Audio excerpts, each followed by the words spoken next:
Way back when I started looking at these things a few years ago, companies were focused on purely their operations.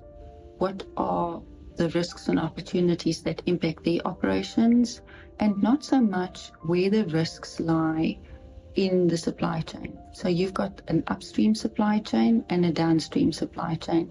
And we've now come to realize that many risks of a company lie actually within your supply chain.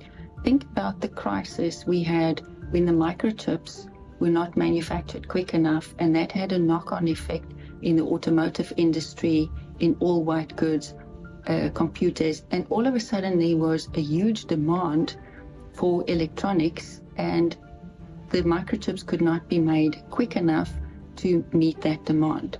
Who knew that you would have to worry about floods in Thailand or droughts in China or social unrest in other parts of the world, which impacted your supply chain?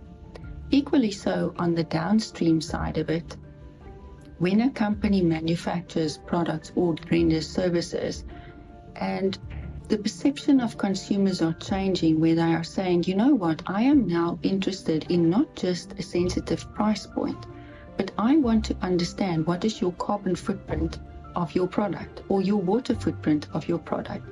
Think of the CBAM, the cross-border tax mechanism, which has now been introduced in the European Union. They are saying that we are going to place a carbon tax on carbon-intensive products that we import into Europe in certain specific high-impact industries, such as steel, cement, etc. What does that mean? If a company that manufactures these products do not find a way of pivoting to a low-carbon product, then quite frankly, you will most probably lose your market selling into Europe. So now it's not just good enough to understand the profitability of a product purely from a financial perspective. You now have to calculate the profitability of your product or services from a carbon perspective. Most likely it's going to evolve into, from a water perspective, from a human rights perspective, your biodiversity, nature-related risks and impacts as well. So that is the broader impact of what sustainability and ESG will mean in future.